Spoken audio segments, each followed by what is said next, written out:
इन्द्रादिष्टदिक्पालक देवताभ्यो नमो नमः।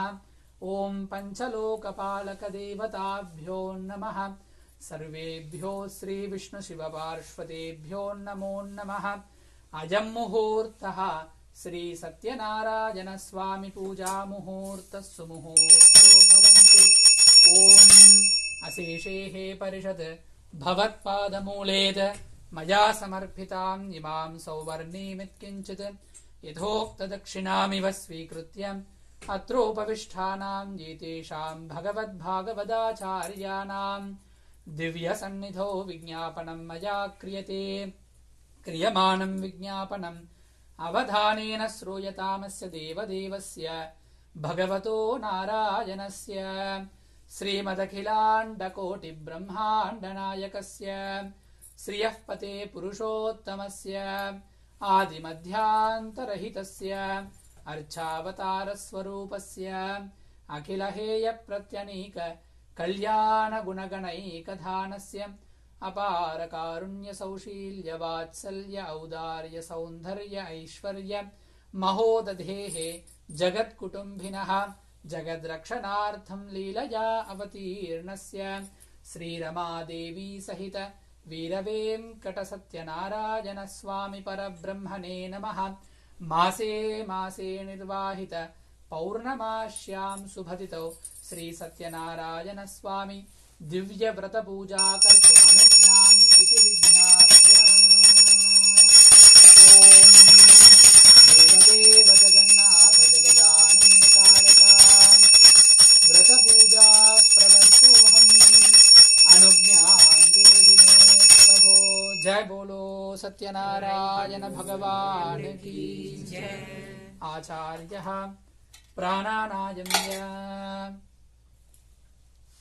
ॐ श्री गोविन्द गोविन्द गोविन्दः। अस्य श्री भगवतः महाविष्णुराज्ञया प्रवर्तमानस्य आद्य ब्रह्मणः द्वितीयपरार्थे श्वेतवराहकल्पे वैवस्वतमन्वन्तरे कलियुगे प्रथमे पादे क्रौञ्चद्वीपे रमणकवर्षे ऐन्द्रखण्डे अस्मिन् वर्तमान व्यावहारिक प्रभवादिषष्ठ्यादि संवत्सराणां मध्ये श्री शुभकृतनाम संवत्सरे दक्षिणायने शरदृतौ कार्तीकमासे पौर्णम्यां शुभतिथौ भरणी नक्षत्रयुक्तायां हिन्दुवासरयुक्तायां शुभयोग शुभनक्षत्र एवं गुणसकलविशेषण विशिष्टायाम् अस्यां कार्तीकपौर्ण्यां शुभतिथौ श्रीभगवताज्ञया भगवत्कैङ्कर्यरूपं श्रीलक्ष्मीनारायणप्रीत्यर्थं श्रीसत्यनारायणप्रीत्यर्थम् अद्य सङ्कल्पित श्री सत्यनारायण स्वामी व्रतपूजां च करिष्ये। तथादौ इन्द्रादि अष्टदिक्पालक नवग्रह पञ्चलोकपालक मण्डप पूजां च करिष्ये इति सङ्कल्प्य अस्मिन् सत्यनारायण स्वामी पूजां गत्वेन यजमानस्य गोत्रनामोद्भवस्य whoever wants to do sankalpam they can tell their name gotra and price also. So you can pay later also. So if you want to do sankalpam, you can tell you. Lalita Kumar नामधेयस्य Ketan हंडा नामधेयस्य Angela हंडा नाम्याः शिवम हंडा नामधेयस्य शनिरतन नाम्याः मोनिका रतन नामधेयस्य आर्यन रतन नामधेयस्य नियम रतन नाम्याः सह कुटुम्बानां सत्यनारायण स्वामी परिपूर्ण अनुग्रहम् अस्य श्रीमान् श्रीमतः गोत्रं प्रतिपाल गोत्रोद्भवस्य वंका उमा महेश्वरराव नामधेयस्य नक्षत्रं कृत्तिका नक्षत्रौ जातस्य उमादेवी नाम्याः उत्तराषाढ नक्षत्रौ जातायाः कृष्णचैतन्य नामधेयस्य विशाखा नक्षत्रौ जातस्य सूर्यप्रशान्ति नाम्याः धनिष्ठा नक्षत्रौ जातस्य आदित्य कार्तिक नामधेयस्य पूर्वाषाढ नक्षत्रौ जातस्य सह कुटुम्बानां श्री सत्यनारायण स्वामी परिपूर्ण अनुग्रहम्. If anybody wish to tell their name. विरक्नोल्लगोत्रोद्भवस्य Vikrant नामधेयस्य जन्मनक्षत्रौ जातस्य सुनीता नाम्याः जन्मनक्षत्रौ जातस्य वृषांक रेड्डी नामधेयस्य जन्मनक्षत्रौ जातस्य सह कुटुंबानां श्री सत्यनारायण स्वामी परिपूर्ण अनुग्रहम् श्रीवत्सस गोत्रोद्भवस्य श्री हर्षा नामधेयस्य नक्षत्रालु गुर्तु पुब्बा नक्षत्रौ जातस्य वारि पेरु नक्षत्र दुर्गा नाम्याः ज्येष्ठा नक्षत्रौ जातायाः सह कुटुंबानां श्री सत्यनारायण स्वामी परिपूर्ण अनुग्रहम्. If you want tell your name. Praveen Khanda नामधेयस्य भावराम खंडा नामधेयस्य ऋषि खंडा नामधेयस्य सान्या खंडा नामधेयस्य राघव खंडा नामधेयस्य सह कुटुंबानां श्री सत्यनारायण स्वामी परिपूर्ण अनुग्रहम्. If anybody wants to tell, they can tell. Ramnath गोत्रोद्भवस्य शांता नाम्याः शंकर नामधेयस्य अरुणा नामधेयस्य भव्यश्री नाम्याः दीक्षित नामधेयस्य सह कुटुंबानां श्री सत्यनारायण स्वामी परिपूर्ण अनुग्रहम्. अस्य श्रीमान् गोत्रोद्भवस्य वादूलशगोत्रोद्भवस्य साई शशांक नामधेयस्य मखा नक्षत्रौ जातस्य शाई रम्या नाम्याः ज्येष्ठा नक्षत्रौ जातायाः अद्वैत सिद्धांत नामधेयस्य रेवती नक्षत्रौ जातस्य सह कुटुंबानां मुदिनोल्ल गोत्रोद्भवस्य सतीश रेड्डी नामधेयस्य रोहिणी रेड्डी नाम्याः सह कुटुंबानां श्री सत्यनारायण स्वामी परिपूर्ण अनुग्रहम्. अस्मिन् ग्रामे स्थितानां सकल प्रजानां लोक शान्त्यर्थं क्षेम स्थैर्य धैर्य वीर्य विजय अभय आयुः आरोग्य अष्टैश्वर्याणाम् अभिवृद्ध्यर्थं धर्मार्थ काम्य मोक्ष चतुर्विधानां फलपुरुषार्थ सिद्ध्यर्थम् इष्टकाम्यार्थ सिद्ध्यर्थं मनोवाञ्छा फल सिद्ध्यर्थं सर्वाभीष्टतः मनोभीष्टतः प्रार्थना फल सिद्ध्यर्थमर्थ संकल्पित विधानेन च श्री सत्यनारायण स्वामी दिव्य व्रत पूजां च करिष्ये तथादौ सकल पूजा निर्विघ्नता परिसमाप्ति सिद्ध्यर्थं श्री महा गणपति पूजां च करिष्ये. अक्षतानुक्षरतो निरस्य अपउपः स्पृश्य ओम प्रथमतः पात्रासाधनं करिष्ये. श्रीं श्रीयै नमः. अर्घ्यरूपिण्यै अर्घ्यं परिकल्पयामि. गंगायै नमः. पाद्यं परिकल्पयामि. सरस्वत्यै नमः. आचमनीयं परिकल्पयामि. वरुणायै नमः. स्नानीयं परिकल्पयामि. शान्त्यै नमः. शुद्धोदकं परिकल्पयामि. शोषणदाहन प्लावनानि कृत्वा सुरभिमुद्रान् अमृतीकृत्य वैकुण्ठे विरजानदीं ध्यात्वा आगच्छागच्छागच्छागच्छागच्छेति आवाहयामि. ओम अपवित्रः पवित्रो वा सर्वावस्थां कतोऽपि वा स्मरेत् पुण्डरीकाक्षं सबाह्याभ्यन्तरस्थितिः देवं प्रोक्षयेत् पूजाद्रव्याणि प्रोक्षयेतात्मनः प्रोक्षयेत् श्रीमहागणाधिपतये नमः.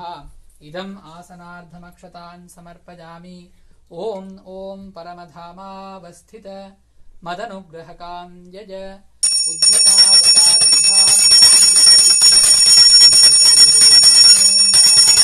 एहि भगवान् श्री महागणाधिपतये नमः. अस्मात् आगच्छ आगच्छ आगच्छ आगच्छेति आवाहयामि. प्रणाम स्वागत प्रथिम सन्निधि सन्निरोध सामुख्य मुद्रान् प्रदर्शयित्वा हृदयाय नमः. शिरसे स्वाहा. शिखायै वौषध. कवचाय हुं. नेत्राभ्यां वौषध. हस्त्राय फट. महागणपतये नमः. ध्यात्वा everyone pray to Lord Ganesh ji. ओम सुर सुर घनपति सुंदर केशं ऋषि विषि घनपति यज्ञ समानं भव भव घनपति पद्म शरीरं जय जय घनपति दिव्य नमस्ते मूषिक वाहन मोदक हस्थ चामर कर्ण विलंबित सूत्र वामन रूप महेश्वर पुत्र विघ्न विनायक पाद नमस्ते. ओम श्री महागणाधिपतये नमः.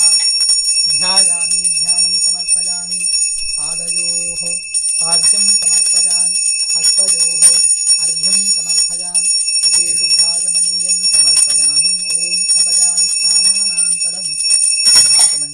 समर्पयामि वस्त्रयुग्मार्धम् ऊर्ध्वपुण्ड्रार्थं यज्ञोपवीदार्थमक्षतान् समर्पयामि गन्धद्वारान् दुरादर्शां नित्यपुष्टान् करीषिणीम् ईश्वरीकुं सर्वभूतानां त्वामिहोपह्वये श्रियं गन्धं समर्पयामि गन्धस्योपरि कुङ्कुमाचूर्णं समर्पयामि आजनेते पराजने दूर्वारोहन्तु पुष्पिणीः हृदाश्च पुण्डरीकाणि समुद्रश्च ग्रहाय मे पुष्पैः सम्पूजयामि ॐ सुमुखाय नमः ॐ प्रमुखाय नमः ॐ एकदन्ताय नमः ॐ कपिलाय नमः ॐ गजाननाय नमः ॐ श्रीमते नमः ॐ शोभनाङ्काय नमः ॐ मणिकुण्डलधराय नमः ॐ तप्तकाञ्चनभूषणाय नमः ॐ करी वक्त्राय नमः ॐ हरिप्रियाय नमः ॐ सर्वशास्त्रार्थ तत्त्वज्ञाय नमः ॐ श्री सिद्धिबुद्धिनादिका समेत श्रीमन्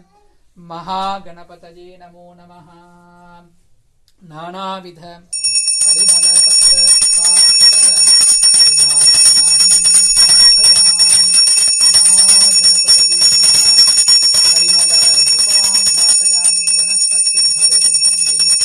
नानागन्धेषु संयुतः आग्रे यः सर्वदेवानां धूपोऽयं प्रतिगृह्यतां धूपमाघ्रापयामि साक्षात् प्रत्यक्षदीपं दर्शयामि सम्भवितकदले फलं निवेदयामि ॐ घनानां त्वा गणपतिं हवामहे कविं कवीनामुपमश्रवस्तमम् ज्येष्ठराजं ब्रह्मणां ब्रह्मणस्पत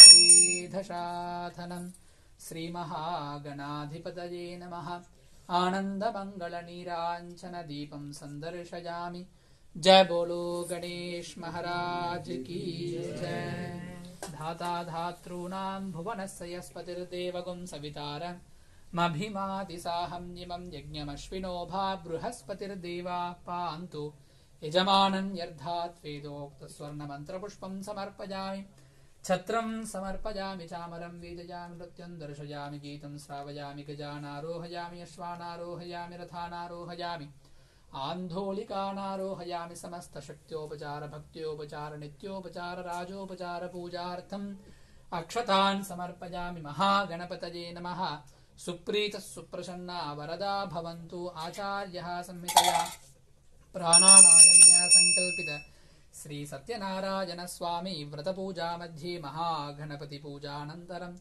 इंद्रादि अष्टदिक्पालक नवग्रह पंचलोकपालक मंडप पूजां च करिष्ये अक्षतानुत्थरतो निरस्य अपवुपः स्पृश्य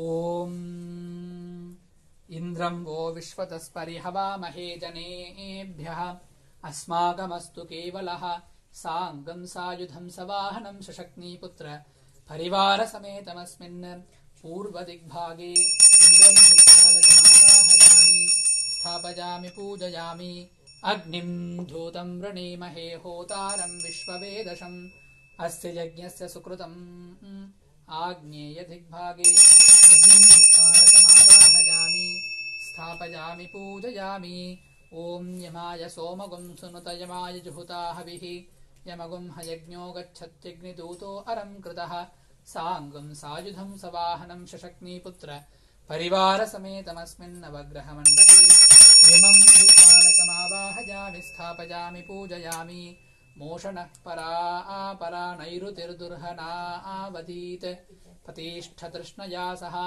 साङ्गं सायुधं सवाहनं शशक्नीपुत्र परिवारसमेतमस्मिन् नवग्रहमण्डपे नैऋतिं दिक्पालकमावाहयामि स्थापयामि पूजयामि ॐ इमं मे वरुणश्रुते हवमध्या च मृडयः त्वामवस्युराचके तत्त्वायामि ब्रह्मणा वन्दमानः सदा सा आस्थे यजमानो हविर्भिः साङ्गं सायुधं सवाहनं सशक्नीपुत्र परिवारसमेतं नवग्रहमण्डपे वरुणं दिक्पालकमावाहयामि स्थापयामि पूजयामि तव वायुमृतस्पते त्वष्टुर्जामातरद्भुता अपांश्यां वृणीमहे साङ्गं सायुधं सवाहनं शशक्नीपुत्र परिवारसमेतमस्मिन् नवग्रहमण्डपे वायव्यं दिक्पालकमावाहयामि स्थापयामि पूजयामि ॐ सोमो धेनगुं सोमो अर्वन्तमासुं सोमो वीरं कर्मण्यं दधातु साधन्यं विदध्यगुं सभेयं पितुश्रवणं यो दधासु तस्मै साङ्गं सायुधं सवाहनं शशक्नीपुत्र परिवारसमेतमस्मिन्नवग्रहमण्डपे सोमं कुबेरं दिक्पालकमावाहयामि स्थापयामि पूजयामि ईशानः सर्वविद्यानां ईश्वरः सर्वभूतानां ब्रह्माधिपतिर्ब्रह्मणोऽधिपतिर्ब्रह्मा शिवो मे अस्तु सदाशिवो साङ्गं सायुधं सवाहनं सशक्नीपुत्रपरिवारसमेतं नवग्रहमण्डपे ईशानमावाहयामि स्थापयामि पूजयामि आवाहनादि इन्द्रादि अष्टदिक्पालकदेवताभ्यो नमः सकल उपचारार्थमक्षतान् समर्पयामि अर्घ्यं दत्त्वा ॐ सूर्यारिष्ठेतु सम्प्राप्ते सूर्यपूजां चकारयेत् सूर्यध्यानं प्रवक्ष्यामि आत्मपीडोपशान्तये आसत्येन रजसा वर्धमानो निवेशयन्नमृतं मध्यं च हिरण्यजेन सविधारतेना देवो याति भुवना विपश्यन् साङ्गं सायुधं सवाहनं शशक्नीपुत्र परिवारसमेतमस्मिन्नवग्रहमण्डपे अतिदेवता प्रत्यतिदेवता सहित आटकधान्यस्योपरि सूर्यग्रहमावाहयामि स्थापयामि पूजयामि ॐ चन्द्रारिष्ठेतु सम्प्राप्ते चन्द्रपूजां चकारयेत् चन्द्रध्यानं प्रवक्ष्यामि चक्षुपीठोपशान्तये आप्यायस्व समेधुते विश्वतः सोमवृष्णयं भवावाजस्य सङ्कते साङ्गं सायुधं सवाहनं शशक्नीपुत्रपरिवारसमेतमस्मिन्नवग्रहमण्डपे अतिदेवता प्रत्यतिदेवता सहित चन्द्रग्रहमावाहयामि स्थापयामि पूजयामि ॐ अग्निर्मूर्धादिवः ककुत्पतिपृथिव्या अयम् अपागुं रेतागुं शिजिन्वती कुजारिष्ठेतु सम्प्राप्ते कुजपूजां चकारयेत् कुजध्यानं प्रवक्ष्यामि सर्वपीडोपशान्तये साङ्गं सायुधं सवाहनं शशक्नीपुत्र परिवारसमेतमस्मिन्नवग्रहमण्डपे कुजग्रहम् आवाहयामि स्थापयामि पूजयामि ॐ बुधारिष्ठेतु सम्प्राप्ते बुधपूजां चकारयेत् बुधध्यानं प्रवक्ष्यामि बुद्धिपीडोपशान्तये उद्बुद्ध्य स्वाग्ने प्रतिजागृह्येण मिष्ठा पूर्ते सकुं सृजेथामयं च पुनः घृण्वगं स्त्वापितरं युवानमन्वातागुंसि त्वयि तन्तुमेतं साङ्गं सायुधं सवाहनं शशक्नीपुत्र परिवारसमेतमस्मिन्नवग्रहमण्डपे बुधग्रहमावाहयामि स्थापयामि पूजयामि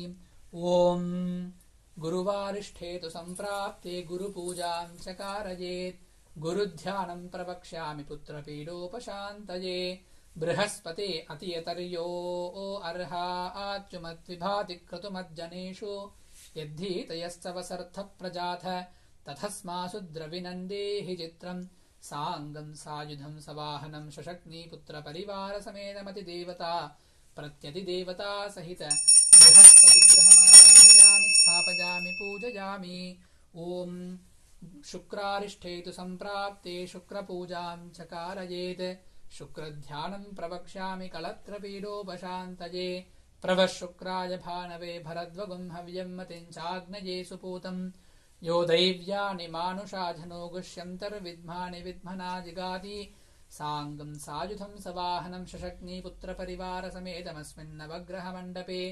शुक्रग्रहमावाहयामि स्थापयामि पूजयामि ॐ मन्दारिष्ठेतु सम्प्राप्ते शनिपूजां चकारयेत् शनिध्यानं प्रवक्ष्यामि प्राणपीडोपशान्तये शमग्निरग्निभिष्करश्चन्नस्थपतु सूर्यः संवातोत्वरपा अपश्रुतः खागध्वजाय विद्महे खड्गहस्ताय धीमहि तन्नो मन्दः प्रचोदयात् साङ्गं सायुधं सवाहनं शशक्नीपुत्रपरिवारसमेतं नवग्रहमण्डपे शनैश्चरग्रहमावाहयामि स्थापयामि पूजयामि ॐ कयानश्चित्र आभुवधूतिः सधावृतः सखा कयासतिष्ठया वृथा राह्वारिष्ठेतु सम्प्राप्ते राहुपूजां चकारयेत् राहुध्यानं प्रवक्ष्यामि चक्षुपीठोपशान्तये साङ्गं सायुधं सवाहनं शशक्नीपुत्रपरिवारसमेतमस्मिन्नवग्रहमण्डपे राहुग्रहमावाहयामि स्थापयामि पूजयामि ॐ केतुं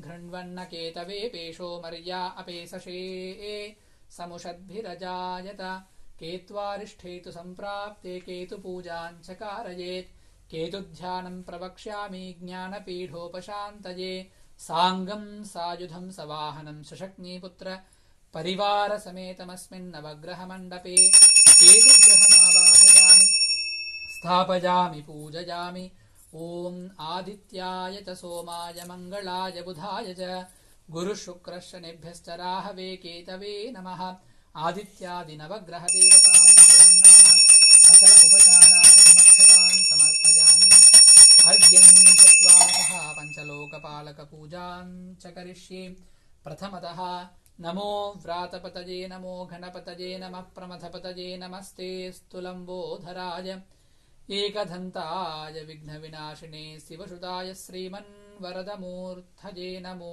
नमः साङ्गं सायुधं सवाहनं शशक्नीपुत्रपरिवारसमेतं प्रथमलोकपालकं महागणपतिं ध्यात्वा ध्यानं समर्पयामि ॐ ब्रह्मजज्ञानं प्रथमं पुरस्ताद्विषीमतः सुरुचो वेन आवह सबुध्नयावुपमा अस्य विष्ठाः सदश्च योनिमसदश्च विवः साङ्गं सायुधं सवाहनं शशक्नीपुत्र परिवारसमेतमस्मिन्नवग्रहमण्डपे द्वितीयलोकपालकं ब्रह्मम् आवाहयामि स्थापयामि पूजयामि ॐ इदं विष्णुर्विचक्रमे त्रेधा निचते पदं समूढमस्य पावुंसुरे साङ्गं सायुधं सवाहनं शशक्नीपुत्र परिवारसमेतमस्मिन्नवग्रहमण्डपे तृतीयलोकपालकं महाविष्णुं ध्यानं समर्पयित्वा ॐ कद्रुद्राज प्रचेतसे मेढुष्टमाय तव्यसे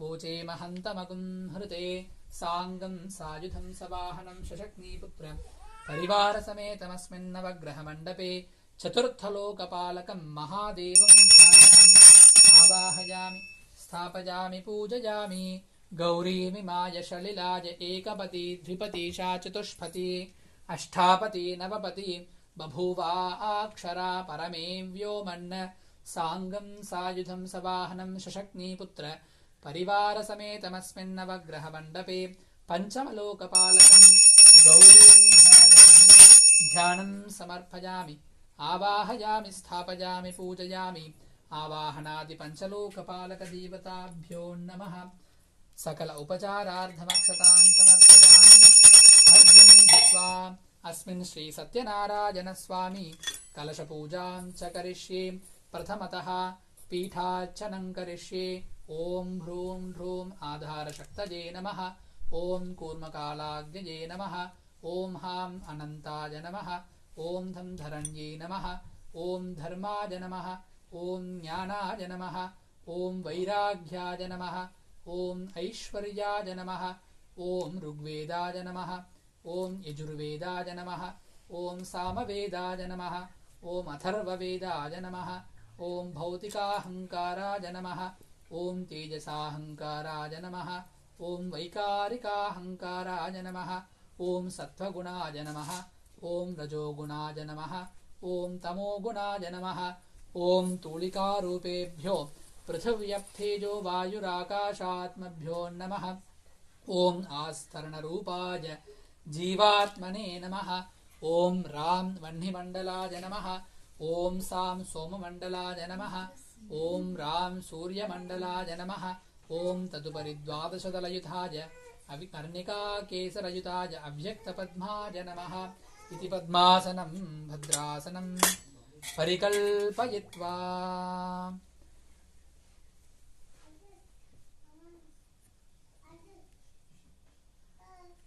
ॐ पद्मासनभद्रासनस्योर्ध्वे ॐ परमधामावत्सृज मदनुग्रहताञ्जय उद्धतावतार इहाभिमतन्त्रबुद्धित मन्त्रशरीरो नमो नमः देवी भगवान् भगवती श्रीरमादेवी सहित सत्यनारायण स्वामी परब्रह्मणे नमः अस्मात् कलशात् आगच्छ आगच्छ आगच्छेति आवाहयामि। सत्यनारायण स्वामिने नमः। रमादेव्यै नमः। प्रणाम स्वागत प्रथिम सन्निधि सन्निरोध सामुख्य मुद्रान् प्रदर्शयित्वा हृदयाय नमः। शिरसे स्वाहा शिखायै वौषड कवचाय हुं नेत्राभ्यां वौषड हस्त्राय फट किरीट कुण्डल वनमाल श्रीवत्स कौस्तुभ शङ्ख चक्र पद्म गद पादाग्रे गरुडमुद्रान् प्रदर्शयित्वा श्री सत्यनारायण स्वामिने नमः। ध्यात्वा Dear all devotees, pray to Lord Satyanarayan Bhagavan. Om Sashankhachakram Sakiritakundalam Sapidhavastram Sarasiruhekshanam Saharavakshasthalasobhikaustubham Namami Vishnum Sirasha Chaturbhujam Matarnamami Kamale Kamalayatakshi Sri Vishnuhrut Kamalavasinni Vishwamatah Kshirodhaje Kamalako Malagarbhagauri Lakshmim Prasita Satatam Namatam Sharanye Ramadevi Sahita Veera Venkata Satyanarayana Swamine Namaha. Dhyayami Dhyanam Samarpayami Avahanati Sakala Devatabhyo Namaha. Padayoho Padyam Samarpayami Hastayoho Arjam Samarpayami Mukhe Siddhatamaneyam Samarpayami. Om Snapayami Shananantaram Siddhatamaneyam Samarpayami.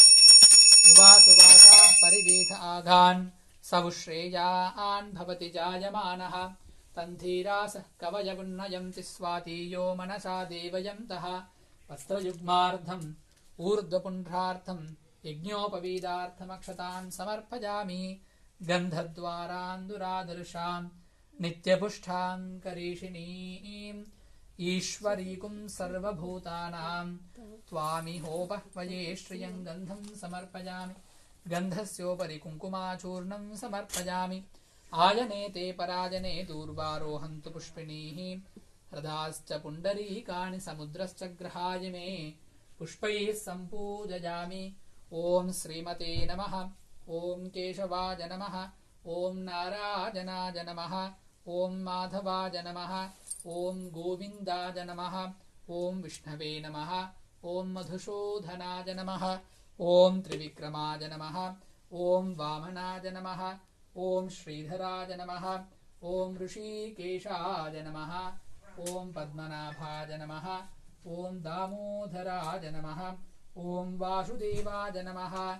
Om Shankarshanaja Namaha. Om Pradyumnaja Namaha. Om Aniruddhaja Namaha. Om Purushottamaja Namaha. Om Adhokshajaja Namaha. Om Narasimhaja Namaha. Om Balaramaja Namaha. Om Shri Ramaja Namaha. Om Sri Krishnaja Namaha. Om Sathyanarayana Swamine Namaha. Athanga Pujan Chakarishye. Om Srimate Keshavaja Namaha. Padau Pujayami. Om Govindaja Namaha. Gulpau Pujayami. Om Indira Pataye Namaha. Janghe Pujayami. Om Anaghaja Namaha. Januni Pujayami. Om Janardhanaja Namaha. Uru Pujayami. Om Vishtarasravashe Namaha. Kathim Pujayami. Om Kukshisthilanabhaja Namaha. Udharam Pujayami. Om Lakshmi Vakshasthalaya Namaha. Vakshasthalam Pujayami. Om Shankha Chakra Gada Sharangapanaye Namaha. Bahun Pujayami. Om Kumbhakanthaya Namaha. Kantham Pujayami. Om Purnendunibhavaktraja Namaha. Vaktram Pujayami. Om Kundukutmaladantaya Namaha. Dantan Pujayami. Om Nasagramokshitaja Namaha. Nasikam Pujayami. Om Surya Chandra Agnidharine Namaha. Netre Pujayami. Om Sahasra Shirase Namaha. Sirah Pujayami. Om Sri Satyanarayana Swami Parabrahmane Namaha. Sarvan Yangani Pujayami. ओम आदित्यै नमः ओम दित्यै नमः ओम दीप्तायै नमः ओम नवदुर्गायै नमः ओम महाकाल्यै नमः ओम ब्रह्म विष्णु शिवात्मिकायै नमः ओम त्रिकालज्ञानसम्पन्नायै नमः ओम भुवनेश्वर्यै नमः ओम रमादेव्यै नमः रमादेवी सहित वीरवेंकट सत्यनारायण स्वामी दिव्य परब्रह्मणे नमो नमः। नानाविध परिमल पत्रपुष्पाक्षत पूजार्चनानीं समर्पयामि परिमल धूपमाघ्रापयामि। ओम वनस्पत्युद्भवे दिव्यैर्नानागन्धे सुसंयुतः आघ्रेयस्सर्वदेवानां धूपोऽयं प्रतिगृह्यतां धूपमाघ्रापयामि। साक्षात् प्रत्यक्षदीपं दर्शयामि धूपदीपानान्तरं शुद्धाचमनीयं समर्पयामि। संभवित फलोदकान् निवेदयामि। ओम प्रोक्ष्य परिशिच्य शोषणदाहनप्लावनानि कृत्वा सुरभिमुद्राणमुखीकृत्य प्राणाय स्वाहा अपानाय स्वाहा ज्ञानाय स्वाहा उदानाय स्वाहा समानाय स्वाहा ब्रह्मणे स्वाहा। श्री सत्यनारायण स्वामिने नमः। ताम्बूलार्थम् अक्षतान् समर्पयामि। आनन्दमङ्गलनीराञ्जनज्योतिः तद्विष्णो परमं पदकं सदा पश्यन्ति सूरयः दिवीव चक्षुराधतम् तद्भिक्षाशोभितन्यबोधा दुर्वागुं तत्समिन्धते विष्णोर्यत्परमं पदम् नारायणाय विद्महे वासुदेवाय धीमहि तन्नो विष्णुः प्रचोदयात्। श्रीरमादेवी सहित सत्यनारायण स्वामिने नमः। आनन्दमङ्गलनीराञ्जनदीपं समर्पयामि। जय बोलो सत्यनारायण भगवान की जय। धाता धातॄणां भुवनस्य यस्पतिः देवगुं सवितारमभिमातिसाहम् इमं यज्ञमश्विनो भा बृहस्पतिर्देवाः पान्तु यजमानं यद्धात् वेदोक्तस्वर्णमन्त्रपुष्पाञ्जलिं समर्पयामि। श्री सत्यनारायण स्वामिने नमः। पञ्चामृताभिषेकं च समर्पयामि।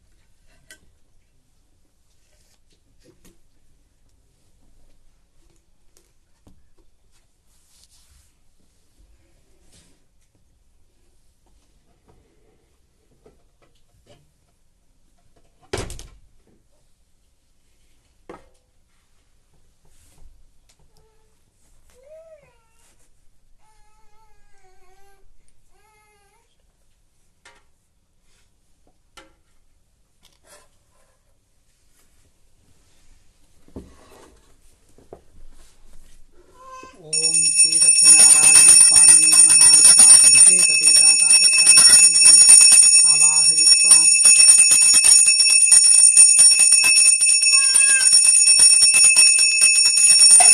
ते विष्णोर्झायामानो भवीति सन्तदावन् दृष्ट्वा लेखनं समर्पयामि। ओम स्नपयामि स्नानानन्तरं समर्पयामि। वनस्पत्यद्भवेषु संयुतः आग्रे यस्सर्वदेवानां धूपोऽयं प्रतिगृह्यतां धूपमाग्रापयामि। ओम हिरण्यपात्रं मधो पूर्णं दधाति न पर्योषाम् एकधा ब्रह्मणवुपहरति एकथैव यजमान आयुस्तेजो दधाति। सत्यनारायण स्वामिने नमः। आनन्दमङ्गलनीराञ्जनदीपं समर्पयामि। श्रीमद्रमारमण गोविन्द गोविन्दम्। ओम श्री गुरुभ्यो नमः। हरिः ओम। सहस्रशीरुषा पुरुषः सहस्राक्षः सहस्रपात् स भूमिं विश्वतो वृद्ध्वा अत्यतिष्ठद्धशाङ्कुलम् पुरुषदेवेधं सर्वं यद्भूतं यश्च भव्यम् उधामृतत्वशेषानः. Everyone please come one by one and offer one time milk to God Sathyanarayana Swami and Mahaganapati. So one time to Lord Sathyanarayana Swami and one time to Lord Ganesh. One time or three times, your wish. Om Atyatishthadhashankulam Purushadevedhagum sarvam Yadbhutam yascha bhavyam Udhamritatvasheshanaha Yadhanenatirohati Medhavanasya mahima Ato Jyayagushapurushaha Padosya Vishvabhutani Tripadhasyamritatdivi Shrivasurdhavudhait Purushaha Padosyeha Bhavat Punaha Tatho Vishwam Vyakramat Sasananasane Abhi Tasmat Viradhajayata Virajo Atipurushaha Sajato Atyaristhata Paschad Bhumimato Puraha Yat Purushena Havisha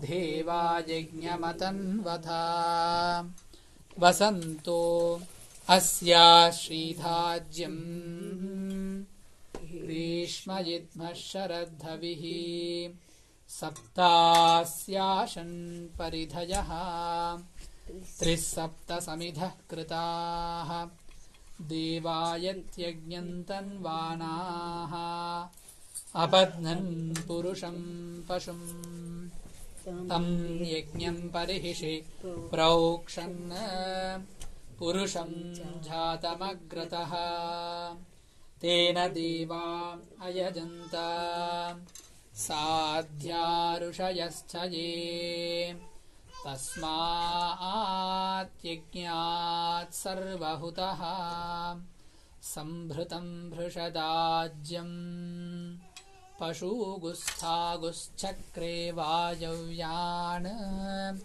Aranyan Gramyaschaye Tasmaat Yajñat Sarvahutaha Rajassamani Jagnire Chandagumshi Jagnire Tasmaat Yajusthasmadhajayata Tasmatasva ajayanta Ekecho bhayadhadaha Gavo hajagnire tasmaat Tasmaat jhata ajhavayaha Yat purusham vyadhaduhu Khadita vyagalpayan Mukham kimasya kaubahu Kavurupada uchyete Brahmanosya mukhamasit Bahurajanyah kritaha Uru tathasya yadvaishyaha Padbhyagum sudro ajayata Chandrama manaso jataha Chaksho suryo ajayata Mukhadindraschagnischa Pranadvayurajayata Nabhya asidhantariksham Shishnodhyau samavartata Padbhyam bhumirdisha srotraat Tatha loka kummagalpayan वेदाहमेतं पुरुषं महान्तम् आदित्यवर्णं तमसस्तु भारे सर्वाणि रूपाणि विचित्य धीरः नामानि कृत्वा अभिवदन् यथास्थे धाता पुरस्ताद्यमुता जहार शक्रप्रविद्वान् प्रतिशश्चतस्रः तमेवं विद्वान् अमृत इह भवति नान्यः पन्था अयनाय विद्यते यज्ञेन यज्ञमयजन्त देवाः स्थानि धर्माणि प्रथमान्यासन् तेहनाकं महिमानस्य चन्ते यत्र पूर्वे साध्याः सन्ति देवाः अद्भ्यः सम्भूतः पृथिव्यैरसाश्च विश्वकर्मणः श्रमवर्तधादि तस्य त्वष्टा विततत् रूपमेति तत्पुरुषस्य विश्वमाधानमग्रे वेदाहमेतं पुरुषं महान्तम् आदित्यवर्णं तमसः परस्तात् तमेवं विद्वानमृत इह भवति नान्यः पन्था विद्यते यनाय प्रजापतिश्चरति गर्भे अन्तः अजायमानो बहुधा विजायते तस्य धीरा परिजानन्ति योनिम्. Now we all can sit. मरीचीनां पदमिच्छन्ति वेदसः यो देवेभ्य आधपति यो देवानां पुरोहितः पूर्वो यो देवेभ्यो जातः ब्राह्मये ऋचं ब्राह्मं जनयन्तः देवा अग्रे तथब्रुवन् ह्रीश्च ते लक्ष्मीश्च पत्न्यौ अहोरात्रे पार्श्वे नक्षत्राणि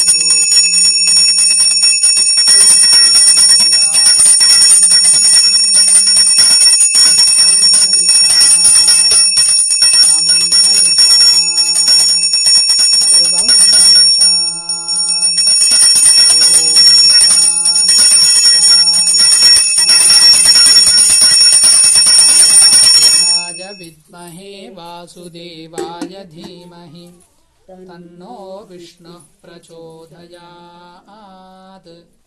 नारायणाय विद्महे वासुदेवाय धीमहि तन्नो विष्णुः प्रचोदयात् हिरण्यवर्णां चन्द्रां हिरण्मयीं लक्ष्मीं जातवेदो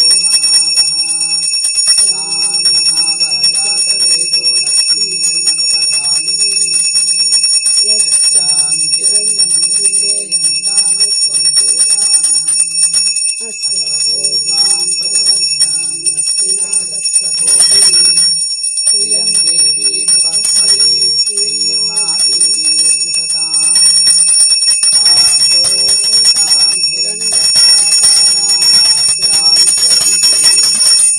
तर्पयन्तीं पद्मे स्थितां पद्मवर्णां त्वामिहोपह्वये श्रियम् चन्द्रां प्रभासां यशसा ज्वलन्तीं श्रियं लोके देवजुष्टामुदारां त्वां पद्मिनीं शरणमहं प्रपद्ये लक्ष्मीं मेनस्यतां त्वां वृणे आदित्यवर्णे तमसोऽधिजातो वनस्पतिस्तव वृक्षो जबिल्वः तस्य फलानि तपसानि सन्तु मायां तरायाश्च बाह्या अलक्ष्मीः उपैतु मां देवसः कीर्तिस्तमनिना सह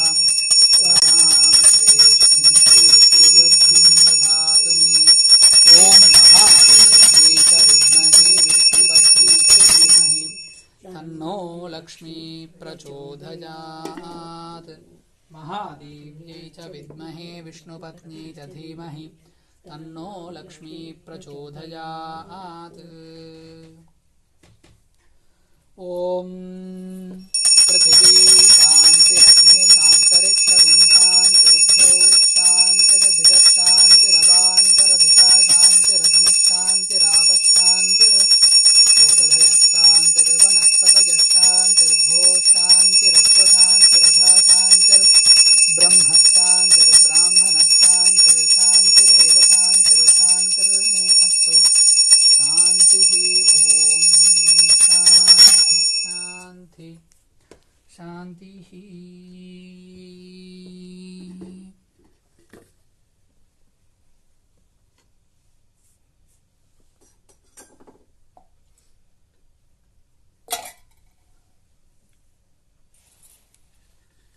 ॐ हिरण्यपात्रं नभोको पूर्णं दधाति न भव्यो कामीति एकधा ब्रह्मणमुपहरति एकधैव यजमान आयुस्तेजो दधाति। जय बोलो सत्यनारायण भगवान की जय। Now if anybody wants to sing 5 minutes bhajan, they can sing now.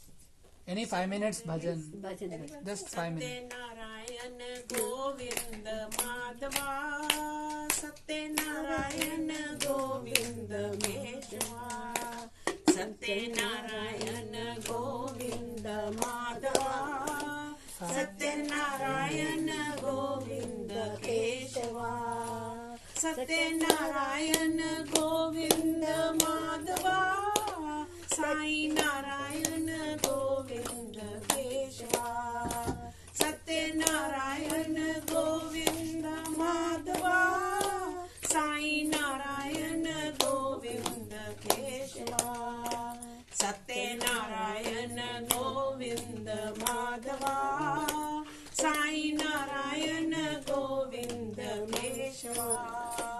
Hare Rama, Hare Rama, Rama Rama, Hare Hare, Hare Rama, Hare Rama, Rama Rama, Hare Hare, Hare Krishna, Hare Krishna, Krishna Krishna, Hare Hare, Hare Krishna, Hare Krishna, Krishna Krishna, Hare Hare. Sathyanarayana Govinda Madhava, Sai Narayana Govinda Keshava, Sathyanarayana Govinda Madhava, Sai Narayana Govinda Keshava, Sathyanarayana Govinda For all people, Madhava, you can split it up with this one because it's too heavy.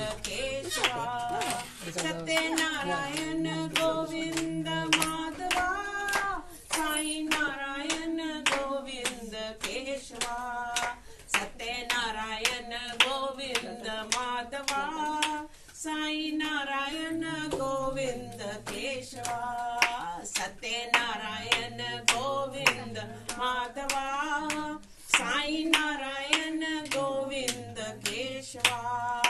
Hare Rama, Hare Rama, Rama Rama, Hare Hare, Hare Rama, Hare Rama, Rama Rama, Hare Hare, Hare Krishna, Hare Krishna, Krishna Krishna, Hare Hare, Hare Krishna, Hare Krishna, Krishna Krishna, Hare Hare. Satyanarayan Govind Madhava Sai Narayana Govind Keshava.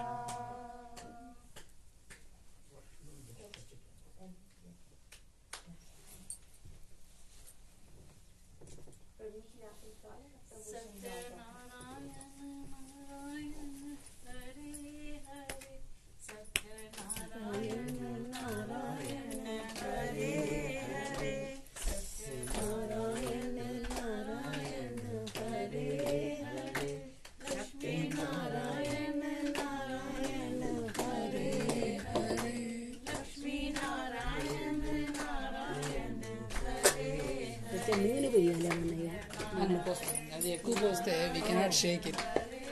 It will be more plate than Davosana.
वासुदेवाय ओम नमो भगवते वासुदेवाय ओम नमो भगवते वासुदेवाय ओम नमो भगवते वासुदेवाय ओम नमो भगवते वासुदेवाय ओम नमो भगवते वासुदेवाय ओम नमो भगवते वासुदेवाय ओम नमो भगवते वासुदेवाय ओम नमो भगवते सत्यदेवाय ओम नमो भगवते सत्यदेवाय ओम नमो भगवते सत्यदेवाय ओम नमो भगवते सत्यदेवाय ओम नमो भगवते नमः शिवाय ओम नमो भगवते नमः शिवाय ओम नमो नमः शिवाय ओम नमो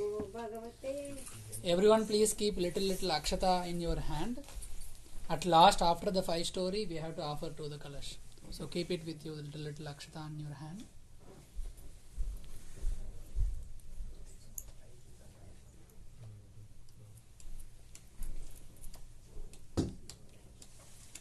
नारायण नारायण भज मन नारायण नारायण नारायण भज मन नारायण श्री हरि माधव नारायण भज मन नारायण श्री हरि माधव नारायण भज मन नारायण नारायण नारायण भज मन नारायण माधव श्याम गोविंद श्याम माधव श्याम श्याम श्री हरि राम श्री हरि राम गोविंद माधव श्याम नारायण नारायण भज मन नारायण। ओम स्कांध पुराणे रेवाखांडे श्री सत्यनारायण स्वामी व्रतकथायां प्रथमोऽध्यायः प्रारम्भः। Chapter 1. Once upon a time, while travelling the three worlds, Yogiraj Narada Muni reached Mrityulok. He saw the human beings suffering immensely. He visited the abode of Lord Vishnu, who alone can relieve the mankind from the sufferings. There he met the Almighty Lord Vishnu with 4 arms, having Shankha, Chakra, Gada, Padma, wearing Tulasi Mala on his neck. He started to pray and requested, "O Lord, you are the supreme power. Nothing can touch you, not even wind or mind can get you. Your power is limitless. You know everything. You help your devotees to overcome their sufferings and sorrows." Hearing all the pleadings of Lord Sadhunarad Muni, the Almighty Supreme Lord Vishnu, knowing everything, asked Narada Muni, "O Narad, why have you come to me and what do you want from me? Tell me, I want to hear the same from you."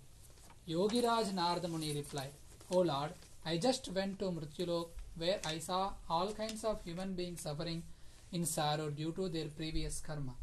O Lord the Almighty, is there no way that their suffering becomes less, or is it possible that they get complete moksha from their sufferings? If so, please let us know." The Lord at once replied, "O Narad, you have asked a very good question for the benefit of all humankind. To free mankind from all sufferings and to ultimately reach heaven, there is one vrat, and today I will tell you all about it. Anyone who does Sri Sathyanarayana Swami vrat in the right way will get all the pleasures on earth and will reach his goal." Yogiraj Narada Muni then asked, "O Lord, has anyone kept this fast before? This vrat is done on which day, and how exactly is it done? Please do let us know all the details. Whosoever does Bhagavan Sri Satyanarayanji's Katha with Brahmin, with his family, with full rights, will be relieved of his sufferings and sorrows, will be bestowed with increase in wealth and wisdom, will be blessed with children, get overall victory and increased devotion. For this prayer, one require ripe bananas, ghee, milk, chori. After the prayers, all present must have the prasad and take their meals together. Then sing, praise, chant mantras of Lord Satyanarayan. By doing this, their wishes will be fulfilled. This vrat in Kali Yuga gives the boon very quickly. The chapter of Lord Satyanarayan Swami is over. All chant Satyanarayana Swami ki jai. Sriman Narayana Narayana Narayana Prathamodhyayah Samapayana Narayana Narayana Lakshmi Narayana Narayana Narayana Lakshmi Narayana Narayana Narayana Satyanarayana Narayana Narayana Satyanarayana Narayana Narayana. Om Sriyah Kanchaya Kalyana Nidhaye Nidhaye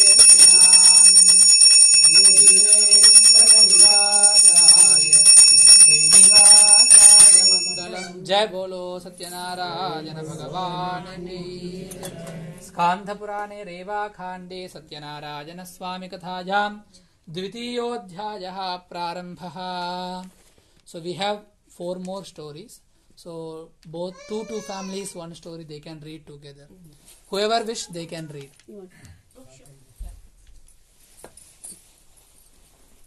Skandha Purane Reva Khande Satyanarayana Swami Kathayam Dvitiyodhyayah Prarambhaha. Chapter 2.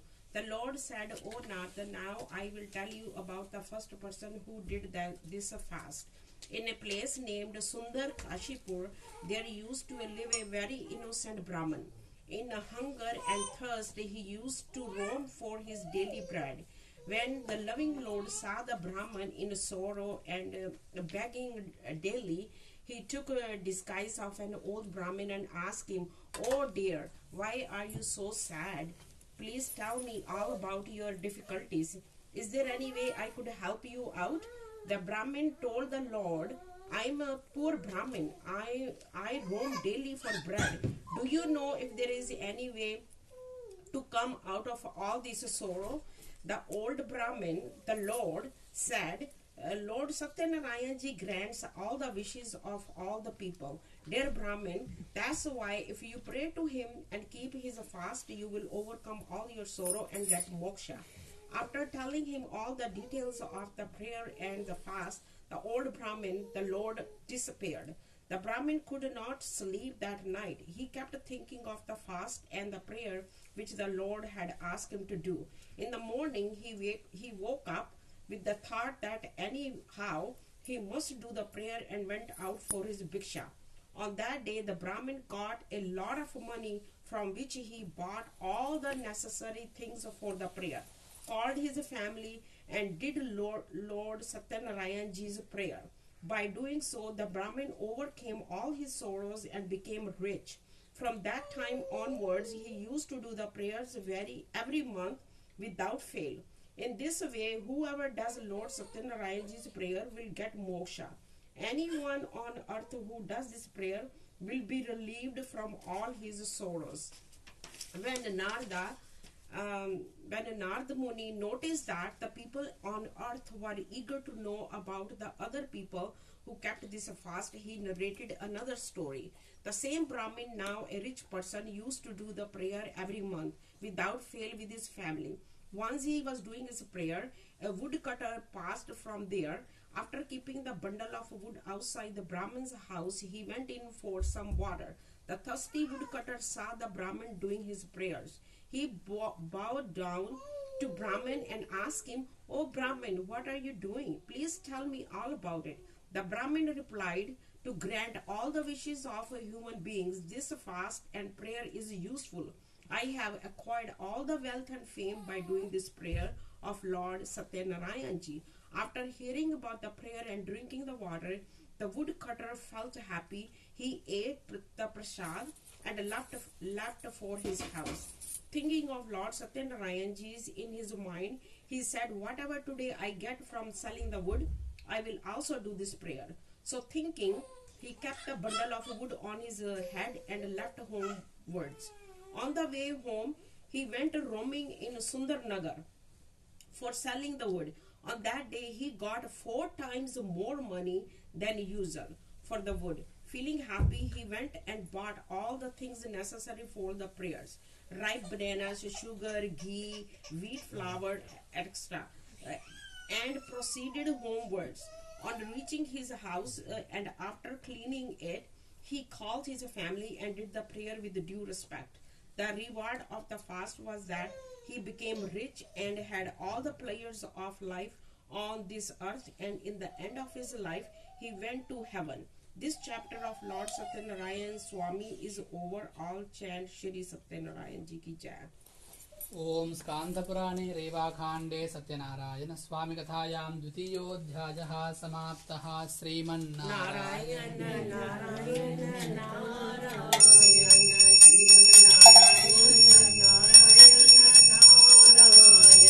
Lakshmi Narayana Narayana Narayana Lakshmi Narayana Narayana Narayana Sriman Narayana Narayana Narayana. ओम लक्ष्मी सर्वधर्मालोकभ्रूविक्रमतत्सुरे सर्वलोकानां वेङ्कटेशाय मङ्गलम्। जय बोलो सत्यनारायण भगवान की। स्कांदपुराणे रेवाखांडे सत्यनारायण स्वामी कथायां तृतीयोऽध्यायः प्रारम्भः। Chapter 3. Sadhuraj Narad said, "Oh dear people, now let me tell you another story. There was a king named Urkamukh. He was very wise. He would get daily to the temple and give donations to the Brahmins. His wife was a fierce and beautiful lady. At the bank of Madhushala river one day when they were doing Lord Sri Satyanarayana Swamiji prayer, a wealthy businessman was passing from there. He anchored his boat and went up to the king and asked him, "O king, what are you doing with so much bhakti? I wish to know, please tell me all about it." The king replied, "O merchant, I am praying to the great Almighty, the boon giver, Lord Satyanarayan Ji, for a son." The merchant, on hearing this, requested the king to tell him all about the fast and prayer, as he was childless too. The king told the full details of the prayer and fast. After hearing all the details, he decided in his mind to keep his fast. The merchant then left homewards. On reaching home, he told his wife Leelavati all about the fast and prayer and said, "We will do this fast when we get a child." One day, with the grace of Lord Sathyanarayana ji, his wife became pregnant. In 10 months' time, she gave birth to a beautiful daughter. They named her Kalavati. Days passed by. One day, Leelavati slowly and sweetly reminded her husband about the prayer and fast and requested him to fulfill his promise. The merchant told his wife that during the time of Kalavati's wedding, it would be easy to observe the same, for at the moment he was busy in his business. So saying, he left for his business trip to various villages. Kalavati grew up to be a beautiful girl. When the merchant saw that his daughter was of marriageable age, he called the matchmaker and requested him to search an equal match for his daughter. Hearing the merchant's request, the matchmaker reached Kanchannagar.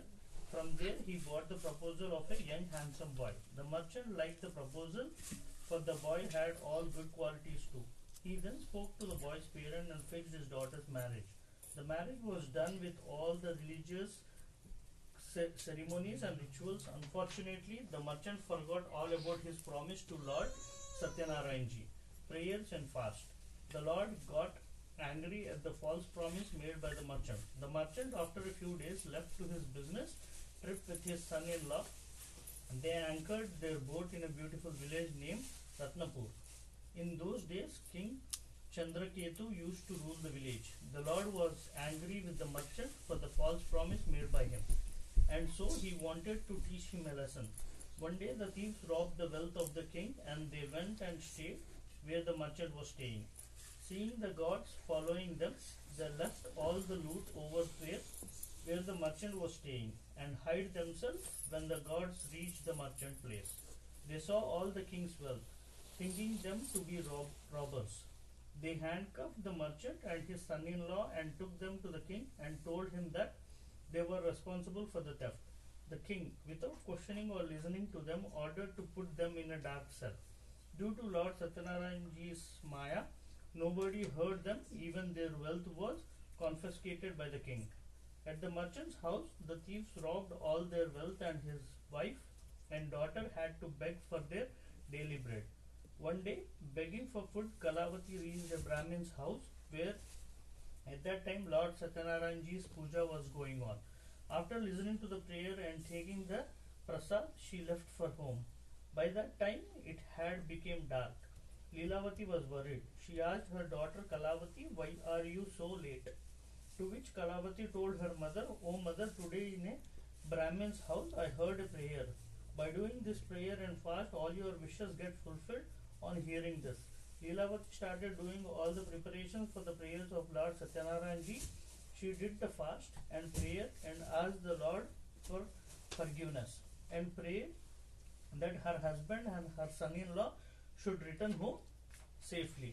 Lord Sathyanarayana ji was pleased with the prayers and the fast. One day he told King Chandraketu in his dream, "O king, you must release the merchant and his son-in-law from the dark cell. Tomorrow morning give them their wealth and set them free. If you do not do so, your kingdom will be destroyed." In the morning, the king called the court people and told them about the dream. The court people, after hearing about the dream, came to the conclusion to free the merchant and son-in-law. They asked the gods to bring the prisoners from the dark cell. King Chandraketu gave them good clothes, all their wealth and plus some more, and set them free. The king told that due to their wrongdoings, they had to undergo their sufferings. But now there was nothing to fear, and they could go back home. They bowed down to the king and left homewards. The chapter of Lord Sathyanarayana ji is over. All chant Satyanarayana Swami ki jai. Tritiyodyayah samaptah. Srimannarayana Narayana Narayana Srimanarayana Narayana Narayana Lakshmi Narayana Narayana Narayana Lakshmi Narayana Narayana Narayana Sathyanarayana Narayana Narayana Narayana Om Sri Venkateswara Temple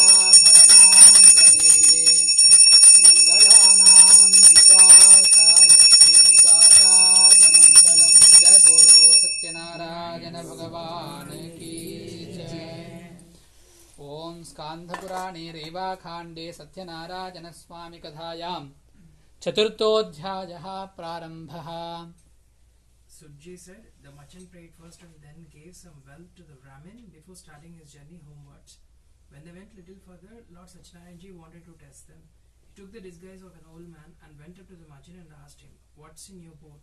Give me little from there." In his ego and pride, the merchant replied, "O old man, we have nothing in our boat except hay and leaves." On hearing such harsh words of the merchant, the Lord said, "Your words will be true." So saying, he went from there and sat on the bank of the river. When the Lord went away, the boat started to rise higher in the water. The merchant was surprised at this. When he went to check in the boat, he saw that this boat was filled with leaves and hay only. Seeing this, he fainted. When he came to his senses, he was very much worried. He said, "How could this happen?" At this, his son-in-law told him, "Don't cry over this. All this has happened because you spoke harshly to the old man and lied to him. Still, nothing is lost. You could go back to him and ask for forgiveness, and he will set everything right." The merchant, after hearing the words of his son-in-law, went in search of the old man. He bowed down before him and with respect said, "O Lord, please forgive me for the false harsh words that I have spoken to you." So saying, he bowed down with tears of sorrow in his eyes. When the Lord saw the merchant in his state of sorrowness and crying for forgiveness, he said, "Do not cry, listen to me. O foolish person, due to your false promise, you have seen all this sorrow and suffering." On hearing the Lord say this, the merchant said, "O Lord, nobody can recognize your Maya. Not even the gods or Brahmins know your ways and forms. I promise that I will pray to you." So saying, he asked for forgiveness. He said, "Please forgive me and let my boat be filled with wealth once again like before." On hearing the merchant's words filled with bhakti, the Lord was happy and he fulfilled his wish. When the merchant mounted his boat and saw it full with wealth again, he thanked the Lord and said, "With Lord Sathyanarayana's grace, my wish is fulfilled. When I reach home, I will do his prayer and fast." So saying, he left homewards. When the merchant saw that this hometown Ratanpur is nearing, he sent a messenger in advance to his house to inform his wife and daughter of his homecoming. The messenger, on reaching the merchant's house, bowed down to the merchant's wife and gave them the most awaited news that the merchant and his son-in-law have reached Ratanpur. Leelavati had just finished doing her Sathyanarayana Puja. She told her daughter to finish doing the prayer and then come and receive her husband and her father. Kalavati finished doing her quickly without taking the prasad, left to meet her husband. The Lord got angry at her behavior, so he drowned her husband with the boat. When Kalavati did not see her husband, she was shocked and she fainted on the floor. On seeing his daughter in this state of affairs and the sudden disappearance of the boat, the merchant was shocked. He prayed to Lord Sathyanarayana and asked him for forgiveness and prayed to the Lord to take them out of this difficulty. The Lord then made an announcement, "O merchant, your daughter, in a hurry to meet her husband, has left my prasad. Hence you cannot see her husband. Now, when she goes back and takes the prasad with due respect and then returns, then only she will see her husband." On hearing the voice, Kalavati ran home, ate the prasad and came back and met her husband. When the merchant saw this, he was very happy. The merchant then did Lord Sathyanarayana's prayers and fast with his family every month. Finally, he had all the pleasures of life and after death he went to heaven. This chapter of Lord Sathyanarayana is over. All chant Lord Sathyanarayana ki jai. ओम चतुर्थोऽध्यायः समाप्तः.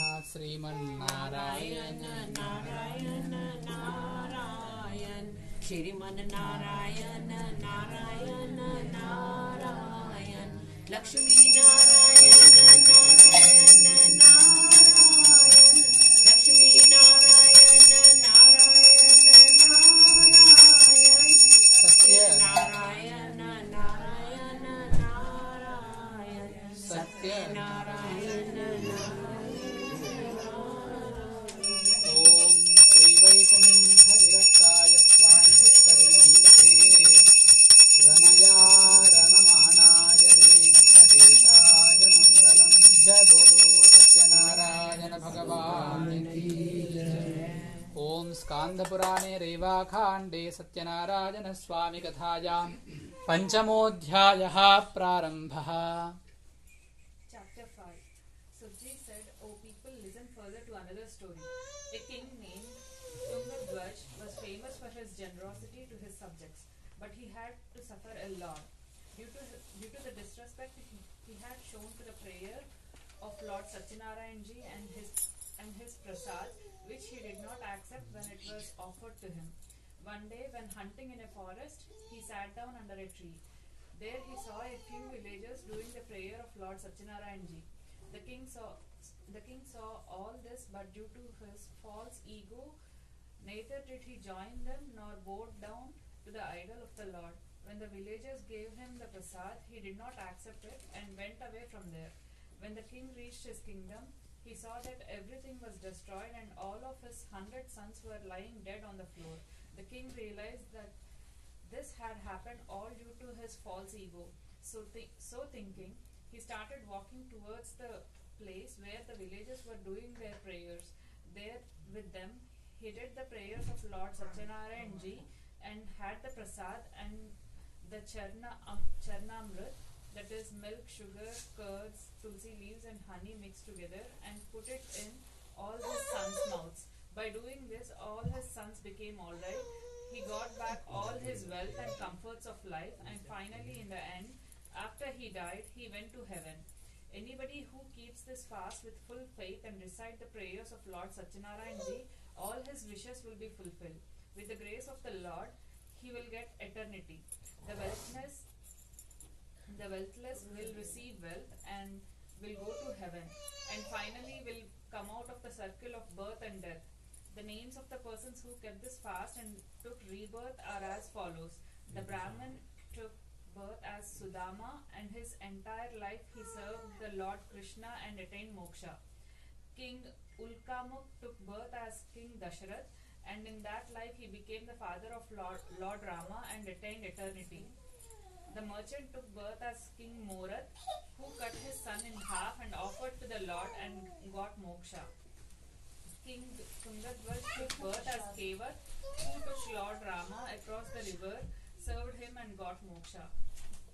In this way, whoever does Lord Sathyanarayana's prayer will be free from all the sorrows and will ultimately reach heaven and get moksha. This chapter of Lord Sathyanarayana Ji is over. All chant Lord Sathyanarayana Ji ki Jai. Om Skandha Purane Reva Khande Satyanarayana Swami Kathayam Panchamaha Samaptaha Sriman Narayana Narayana Narayana Shriman Narayana Narayana Narayana Lakshmi Narayana Narayana Narayana Lakshmi Narayana Narayana Narayana Satyanarayana Narayana Narayana Satyanarayana Narayana Om Mangala Sadhana Parayirmadhakarya Purogamani Sarvaista Purvairatayi Satsridayasta Mangalam Jai Bolo Satyanarayana Bhagavan Ki Jai. Everyone please come one by one and offer the akshata to Kalash half and remaining half to your head. So you have to offer like this and remaining half to your head. Don't spread with left and right hand.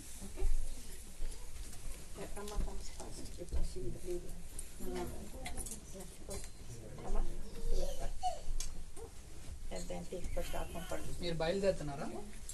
If you want to leave, take a shot, don't go. Okay?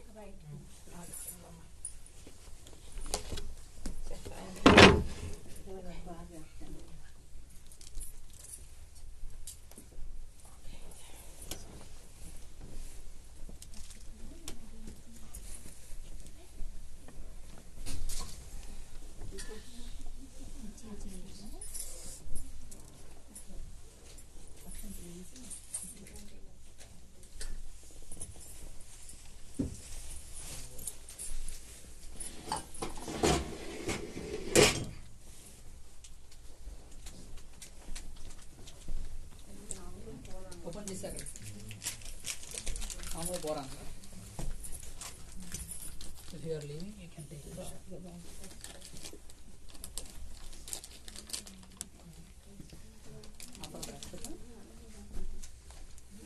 Someone to you on.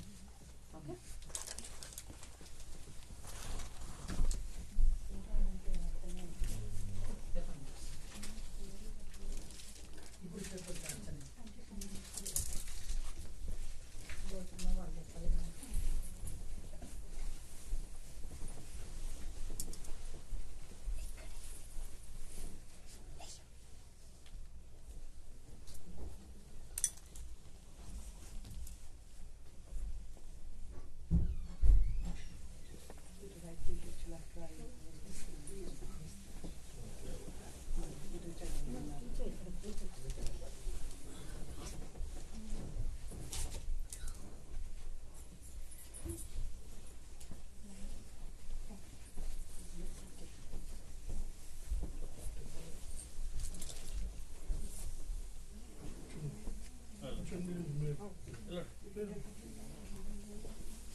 समर्पयामि।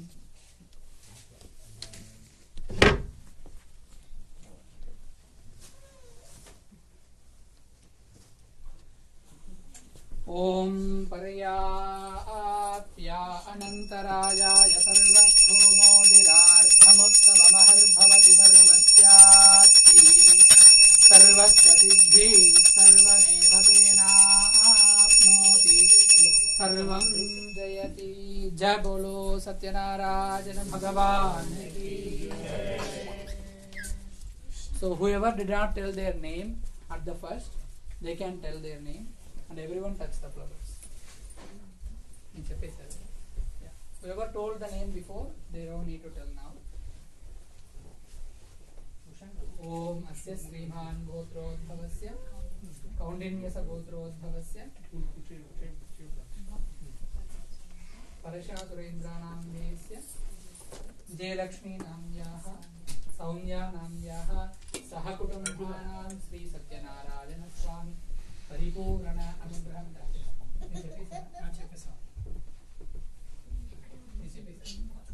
सतनोल्लगोत्रोद्भवस्य दिलीप रेड्डी नामधेयस्य श्रीकाव्यानाम्याः सहकुटुम्बानां सत्यनारायण स्वामी अनुग्रहम् अस्य श्रीमान् गोत्रोद्भवस्य गोत्रोद्भवस्य विष्णुवर्धन रेड्डी नामधेयस्य क्रांति नाम्याः अभीष्टा नामधेयस्य सुश्यामला नाम्याः सहकुटुम्बानां सत्यनारायण स्वामी परिपूर्ण अनुग्रहं श्रीमान् श्रीमतः अमणिपालगोत्रोद्भवस्य रामकृष्णा नामधेयस्य यशोधा नाम्याः रम्या नाम्याः सहकुटुम्बानां श्री सत्यनारायण स्वामी परिपूर्ण अनुग्रहम्। If you told the name on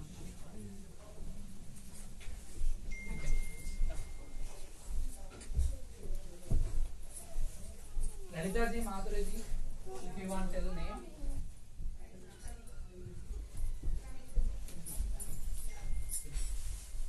अस्य श्रीमान श्रीमतः गोत्रोद्भवस्य हरित गोत्रोद्भवस्य माधुरी सहा नामधेयस्य शुभ नक्षत्रो जातस्य सह कुटुम्बानां सत्यनारायण स्वामी अनुग्रहमस्य श्रीमान श्रीमतः शिवगोत्रोद्भवस्य नित्यानन्दं मनोराधा नक्षत्रो जातस्य ललिता उत्तरायण नक्षत्रो जातस्य अदि गोपाल मूल नक्षत्रो जातस्य अश्विन नक्षत्रो जातस्य निखिल रोहिणी नक्षत्रो जातस्य हरीश राजाराम कृत्तिके नक्षत्रो जातस्य सह कुटुम्बानां श्री सत्यनारायण स्वामी परिपूर्ण कृपा कटाक्षानुग्रह प्रसाद सिद्ध्यर्थं विशेषार्चन पूजाञ्च करिष्ये।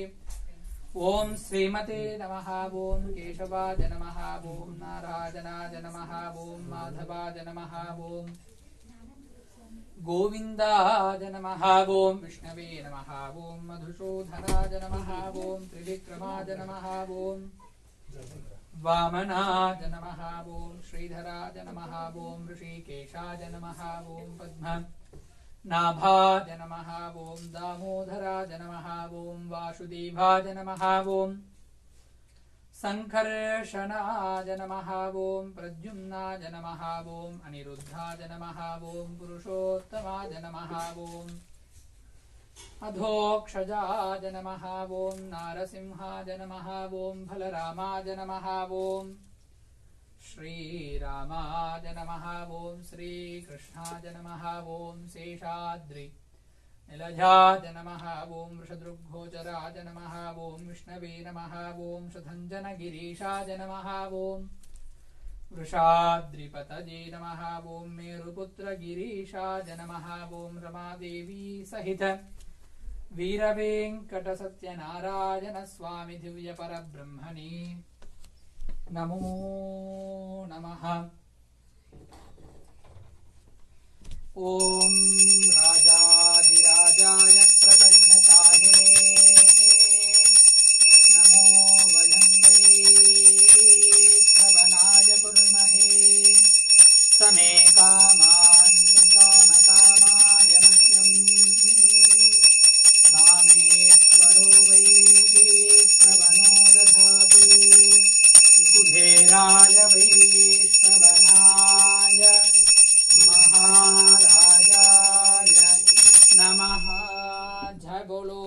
सत्यनारायण भगवान की। सहस्रशीर्षं देवं विश्वाक्षं विश्वशम्भुवं विश्वं नारायणं देवमक्षरं परमं प्रभुं हृदगं सत्यं परं ब्रह्म पुरुषं कृष्णपिङ्गलम् ऊर्ध्वरेतं विरूपाक्षं विश्वरूपाय वै नमो नमः।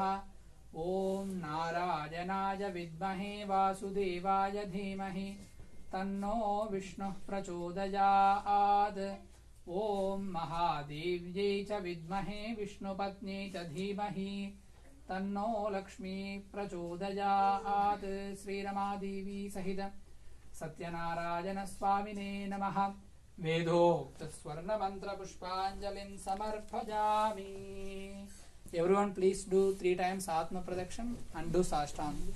Om Yani Kani Chamapani Janmantara Kridhani Cha Anidhani Pranashanti Pradakshinam Pade Pade Papoham Papa Karmanam Papatma Papashambhavaha Rahimam Kripaya Deva Sharana Gadavatsala Anyadha Sharanam Nasti Tvameva Sharanam Mama Tasmat Karunya Bhavena रक्ष रक्षो जनार्दना रक्ष रक्षो श्री सत्यनारायणा।